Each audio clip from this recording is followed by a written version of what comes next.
My name is Jashoda. Hi, my name is Brahmini. We're here today to continue a conversation that we love to have over our years of knowing each other about what it is to really live a spiritual life and how our practices support that. We'd like to talk a little bit about Yin Yoga, meditation, I guess really both on the mat and off the mat, right? But on the mat, as we do this practice of Yin Yoga, it's particularly beneficial in the energetically enhancing way as well as in the contemplative way. And I do love that in the energy enhancing way, I feel different actually at the end of a practice. Yeah. My body, either if I'm feeling too much energy, it lets me calm down. If I'm not feeling wakeful, I notice my energy is flowing with more ease, And so there is, we stay in our Yin Yoga poses typically 3 to 5 minutes. And a lot can happen in those 3 to 5 minutes, as you know, when you do anything for a period of time, right? So we're nourishing here the energetic channels of not unlike we do in acupressure and acupuncture. Right. In fact, those energy channels, we can look at them through the traditional Chinese medicine, which we typically do in the Yin practice, the meridians, or we can look at it as the nadis, as the yoga philosophy. Right. So whatever, there's an energy body, and sustaining or holding 3 to 5 minutes allows the energy to move and helps to clear obstructions in the channels, no matter how you look at them. So that steady, slow stretch not only affects the energy body, but also affects the physical body in stretching the connective tissue, fluid in the joints. Life just becomes more fluid.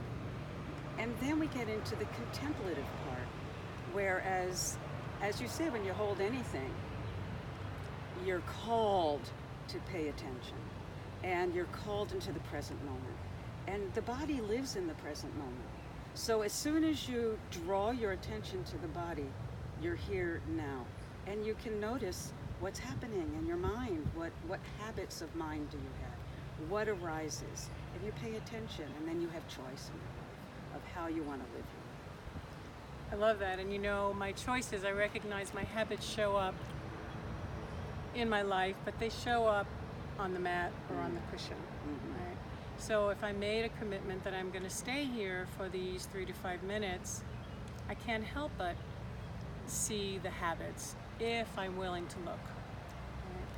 Right? And I love that. And for me, as a teacher, and I know many people are teachers, there is an opportunity because my students are in a pose, we know that, for 3 to 5 minutes. It gives me an opportunity to share some inspiring teachings or Dharma teachings of how to live a life.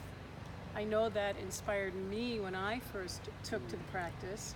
And so not only do I get to do that, but as a student, I remember loving hearing those teachings, right? Absolutely. And we were so taken by it, like how can we bring this in both to my practice and to my classes?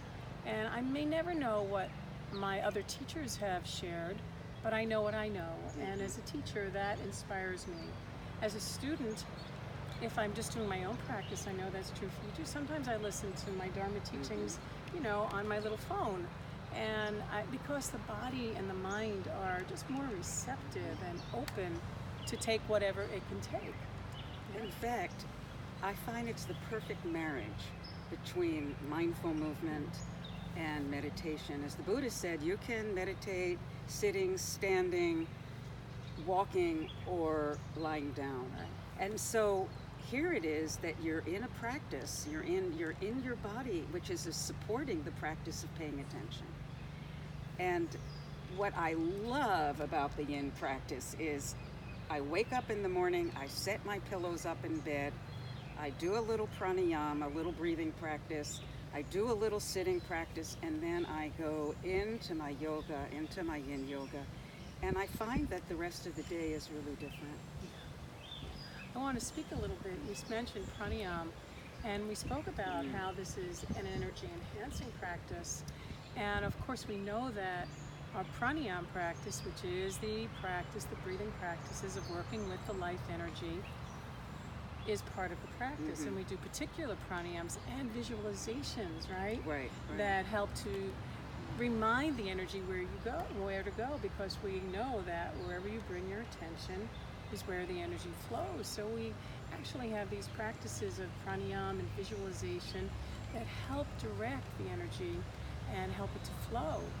And one of the things I love, and as we're moving on in our life, and everyone is, whether you're 20, 30, 40, we're all moving on in life, may that be so, is that it has allowed the active practice to continue.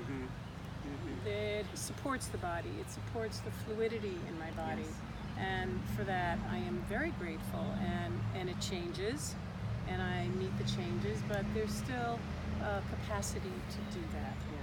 I also want to add that the pranayama, or the breathing practice, also helps the meditation practice. By the way, it brings the mind into the breath that's into the body. So it's not about thinking about the breath, but it's actually being in the experience. What happens in your body when you're breathing? Where do you feel the breath? Is it short? I mean, there's so many ways, such a curiosity about how this life is lived and how we personally live this life. And I just want to add that our teacher, Sylvia Borstein, a good friend also, says that every moment of life is a possibility for practicing, for being now. And I want to add that there's another little practice that I know we both do in the morning, and that we set our intention for the day. And that changes the day if remembering the intention. And the intention is to live a good life and to not cause harm.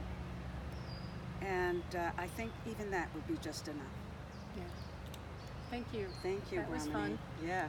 Jai Bhagwan. Until we see you next, Jai Bhagwan.